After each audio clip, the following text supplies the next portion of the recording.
An important shuttle leaving the Sol system in 2364 would have flown right past the 4 megadrills burrowing into Mercury, making way for the scooping out of the small planet's metallic core. As sure as such godlike power could be seen being exerted from one side of the ship, the wild void was on the other. The boundary between awesome civilization and deadly wilderness was always just a plane of glass in space. This shuttle made its way south, jumping past void after void to reach the Oned Karak collective. They only needed to reach the outermost systems to carry out their mission. The Grand Earth Embassy had been very busy, and a new treaty with the muzzled Hive had been reached. The SI was going to take over stewardship of the Hive's space and all of the resources within its official boundaries. Kind of them. For the Oned Karak, this had a few appealing factors. Firstly, it would prevent them from becoming tempted to use said resources, and thus inviting a sure death at the hands of their benefactors. Secondly, it allowed the disconnected pockets of Hive living on the stations in each system to return home to the great tree at Irlaumen, the Hive's origin point, and where their natural bond was felt the strongest. Life in stations was flavoured with a background sense of peril for the Hive members, and so it was with enthusiasm, albeit hard to notice, that they swung open the docking ports and invited their entity-minded replacements aboard. Over the coming years, the collective would be peeled back and squared away on their home planet, system by system, until they couldn't hurt themselves anymore. They weren't the only things the SI wanted to keep an eye on. Night Garden scientists had used their 1 day a week of independent research time to work on a new kind of hyperlink scanner. This scanner could identify physical places in space that were hyperlinked into any others. Not especially useful at first, but when one considers that every spaceship, station and personal computer in the galaxy was hyperlinked into something, the device had a clear surveillance application. A secret project began in the cool light of the Murford system to build a moon-sized sensory array, the ultimate guard against nasty surprises. And if this guard should fail, at least Earth was being dragged one step further from annihilation by the completion of the Jupiter orchards. The pillowy growth chambers, ringing the planet from top to bottom, were filled with rich gases one by one throughout 2366. The famous red-brown maelstrom below was tinged green by the filters it now raced through, giving up its minerals and energy in service of the noxious farms above. The facility was large enough to feed 10 Earths for 10 spans of human history, perhaps more. The ultimate weakness of biological life, their need for immense and specific fuels, was shored up just a little, with the memory of the starved First League fresh in the minds of the logistics administrators. For now though, the windfall of food the orchard provided was going to be taken far away from Earth in a rather panicked fashion. The shipments began in December 2367, bound for Irlaumen. By this time, the collective space had formally been registered as SI property in the eyes of the galactic community, including Irlaumen itself. Fitting, for the SI had treated the Hive's homeworld as their own responsibility for many years. More and more over those years, the SI had directed the Hive to operate in certain ways, mainly pertaining to manufacturing, recycling, farming, and low-impact living. The stated goal was of course to keep the Hive alive forever. The result was the reverse. An unexpected effect of the coaching, ordering and coercing was that the Hive mind lost control of its future. This was a powerful philosophical toxin. Over the course of a few weeks, it ceased to think, seemingly rejecting the constant supply of outside thoughts it was being forced to adapt to. Then it was gone, for want of a better term. No example of the Oned Karak species claimed to speak for the Hive anymore. The signals, the chemicals and social communicators were still there, but it had ceased to mean anything to the recipients. Such was the quiet and understated death of the Hive, leaving only the creatures it had once been. The creatures did not take well to the situation. Most notably, they refused to perform any labor. Ialaumen's food supply lasted only a week, and hence long train-like supply runs from the Jupiter Orchard were summoned by desperate SI overseers. It would be a year before the first shipment arrived, and it would make no difference anyway, as another labor no longer in the Onid Karak repertoire was eating. They could be force-fed without much force required at all, but in the wild, so to speak, they were simply refusing to survive. The Hive planet was a quiet, deathly place. More and more SI staff arrived to keep Onid Karak alive, but they could reach only a fraction of the population. Barely active, it took the individuals many months to suffer from starvation, but that was long enough for the cellular rot to begin before any conservationist global order could be arranged. The threat of the hive mind was truly squashed, like an insect in long grass the SI confidently strode through. And what else was caught in that thoughtless stride? Evidence soon suggested that something hypernatural was crossing paths with the SI's ambitions. A phenomena began on October 9, 2371, wherein a yellowish dust materialized without cause all over the Sol system. It defied collection, ceasing to exist the moment contact was made. Yet light interacted with it, with the yellow color coming from its re-emission of absorbed solar radiation. It even cast shadows over Earth several times an hour, and while almost no one took notice of the natural light levels, photovoltaic receivers did. It was imperative that the substance be cleared away, but again this was proving impossible. Its molecules had no problem colliding with each other, but when the SI introduced any kind of scoop to collect it, they vanished.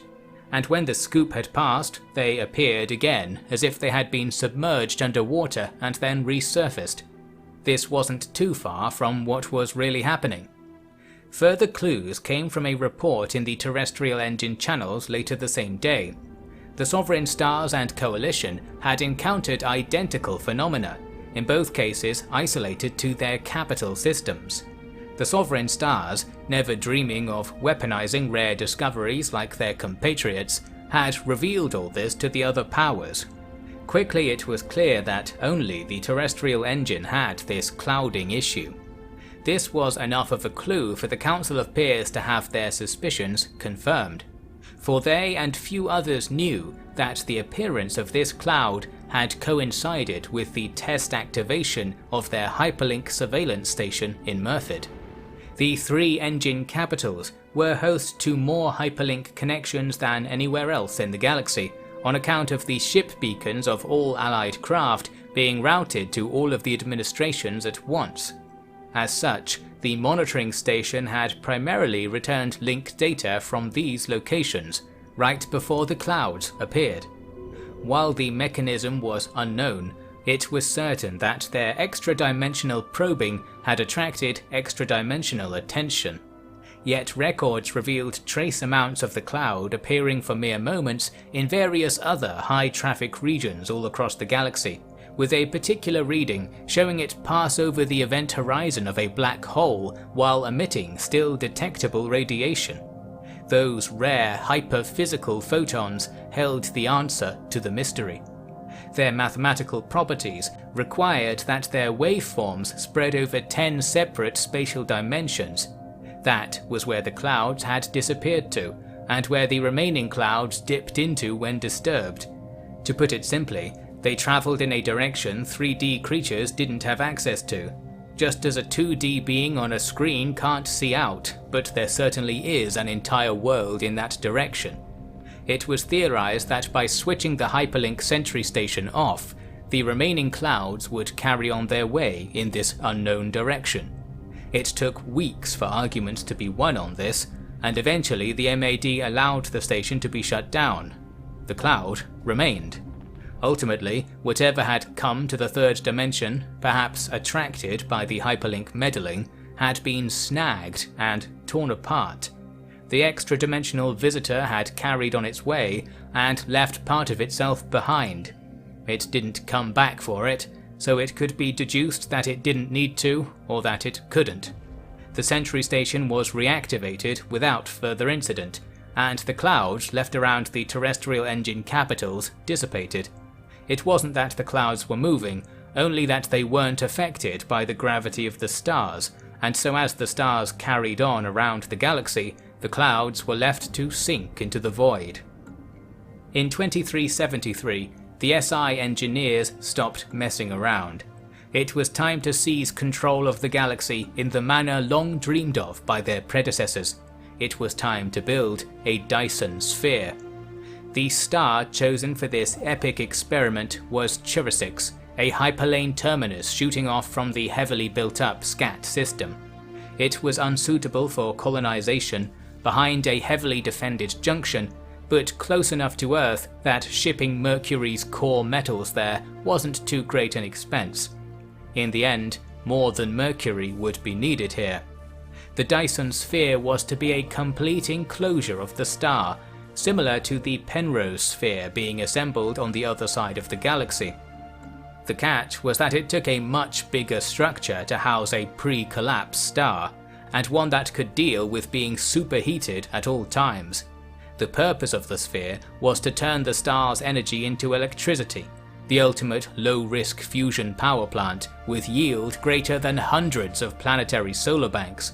The trade-off was that by absorbing all the star's energy, the star would be rendered invisible, but extinguishing a single star was hardly a steep price for billions of years of renewable power, which could be transmitted via planet-sized lasers to receivers anywhere with an unobstructed path. You can imagine what the MAD and the SI weapons engineers began to think of when hearing of these designs. The energy of a star would, decades later, be theirs to command. The transit laser concept could be focused even further, creating a stellar cutting beam able to melt a new plate boundary into a planet or cut smaller bodies apart entirely. But, as a pesky Gorf noted several hours into such discussions, lasers can be refracted, deflected, or in the worst case scenario, reflected. Better, it argued, to make a weapon that no electromagnetic trickery can avoid. That is why, with little fanfare, about 1/10 of the surface of Earth's moon was turned into a gigantic ion engine. The wider SI only found out about this project after it was a year down the path to a new kind of spaceship. Earth would have to be told eventually, since they were going to have to change a fair few maritime details once the moon was gone. Where was it going? To war. As one side of the moon was covered in engines, the other side was lined with torpedo silos, point defense turrets, and a signature piece to any gigantic battle station, a central particle lance with accelerator tubes stretching all the way to the core. It could easily be argued that this was a waste of a gargantuan amount of resources, but the MAD saw things the other way around. The lunar battle station, once fully operational, was the key to all of the resources the SI could ever need. In truth, this probably wouldn't have passed the Council of Peers if there wasn't such a vast amount of metal flying around the galaxy in the 2380s. The Mercury Forge, along with countless mines and factories across dozens of worlds, now including the Open for Business collective space, flooded the economy with alloys. Again, 100 years ago this would have brought about complaints, for hoarding together all the rare materials in the galaxy was a sure way to run out of things quickly. But the SI of the late 24th century was now looking at resource consumption via a different model. If one could change the galaxy sufficiently, resource use would not be a concern. Residents of the virtual didn't need very many resources, as even their bodies were mostly being retrofitted with electric digesters. That is to say, their remaining bodily cells were fed with electrons. But more could be done. Physical needs could be removed from the equation entirely. This was the legacy of that discovery in the galaxy core, the neural maps. Neural mapping had steadily turned into a real science, seeing as its applications for improving the virtual were endless. The latest theory was that minds could be mapped onto digital facsimiles in a smooth transition. And who controlled digital hardware? The SI. To preserve those minds forever, the SI was going to create a new forever, digital dimensions under their care, and burn down the stars on the terrestrial to sustain the illusion. It was up to the Night Garden to begin designing such a system, such a matrix. Technically, this was a challenge. A virtual space that fully encapsulated its users, simulating not just input to the brain, but the brain's returning output, was the final program, a universal program. To develop it, they would need computers unlike anything tried before, even by the Uvazavani or Imutharans, and they needed processors, lots of processors.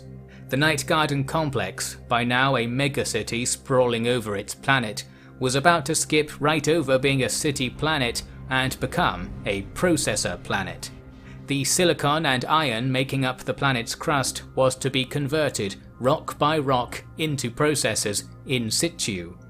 The SI researchers would have to live on and inside the planetary computer they were building. It would be powered by all the geothermal energy the core could offer, recycling the waste heat of the processors right back into the system with such efficiency that the deepest of the processors would remain ice cold just meters away from the boiling rock of the mantle. If the whole planet wasn't destroyed in the process, perhaps the final summit of computer science could be reached. There was little evidence that even the precursors had ever achieved such a feat, but then again there was little evidence they had existed at all. Their dead ring world was the only testament to their abilities, and the easiest available blueprint for the SI to learn those abilities themselves. Plans for a non-simulated construction of a ring world began to circulate, but the effort of manufacturing the Dyson sphere was a grounding force. After a few years of work, a frame for the solar cells had been completed, encaging Chirisics. It was just a series of metal highways and wiring tunnels, but it was the biggest thing known to have been built in the last 300 million years. Filling in the gaps in the cage to make the whole endeavour productive would drain the SI's surplus for the foreseeable future, strangling any hopes of an even more expensive Ringworld project. They were also in competition with the Night Garden computer, since turning the better part of the planet's crust into processing units required the entire SI supply of rare metals and then some. It wasn't until 2387 that a budget was secured, but when it was, the planet faced unprecedented upheaval. Looking from the high towers of the Night Garden complex, boring machines higher still forested the horizon, pointed straight down. A four-legged platform was being lowered into place above each one by several craft each. Once the skyscraper legs dug into the rock below, single space haulers roared down from orbit onto the platforms. For 5 years, the boring machines would cough up the planet's crust, then the haulers would drag it to depots for its trip up the space elevators. In orbit, rocks were moulded into racks upon racks of nitrogen-cooled processor farms, their ultimate destination being the miles of tunnels the machines below were chewing out. The quiet academic retreat of centuries past was now the noisiest place in the galaxy, and a den of anxious regrets. In 2389, tearful goodbyes were in order. The lunar battle station had functioning engines and weapons, complete with a shield generator that would give the whole thing a magnetic field once it was clear of Earth. The Dyson sphere was nowhere near ready, but a decent supply of power was starting to flow from the distant Penrose sphere, beaming in a constant stream right through the Black Crown and into receivers on the lunar surface. It was power enough to activate the engines, and slowly but surely drift to higher orbits. After billions of years of companionship, the Silver Smile in the Night was carried off to war. While the engineers who had created this behemoth stayed behind to deal with the gravitational chaos left on Earth, the lunar battle station blasted towards the Black Crown. It had a live-in crew of 10 and 100,000 adjutants hyperlinked in from Sol Station. They found the moon handled just like in the simulations, and thus they skillfully piloted it across the system. The engines were dangerously powerful and could be directed in a 180-degree spherical arc, allowing for a kind of turning in which sideways blasts caused the moon to rotate, then backwards thrust pushed it in a new direction. A half rotation then gunning the engines was the only way to slow the battle station down, which was a little risky given the immense speeds it could travel at. With nothing to slow it down, the moon cruised at 1/10 of light speed after a few days of acceleration. It was travelling to the galaxy core on a route that very deliberately took it through Holy Assembly space. Every system was inundated with asteroid warnings as the moon slammed out of the hyperlanes. Once a little panic had spread, the MAD sent over their explanations. The Holy Assembly, in control of as much territory as the SI and of unclear motivation, needed to know that the distant mammals were calling the shots. The battle station arrived at the SI's brand new anchorages in close orbit of Sagittarius A star, where the main space navy had also been stowed away. Adding a behemoth moon, sporting weapons the size of an average combat ship, was an uncontestable advance in force projection. Able to fly in any direction from that symbolic core citadel, the SI battle fleet was ready for anything, and hence, if you didn't like it, there was nothing you could do. It was now impossible to interrupt the SI's important work. Squirreling away all the resources they could, mineral and biological, the SI entered the home straight to an eternal life, to an empire entirely under their control, one that would seem real but be so tame. With such grand projects on the line, loose ends on the terrestrial were increasingly difficult to tolerate.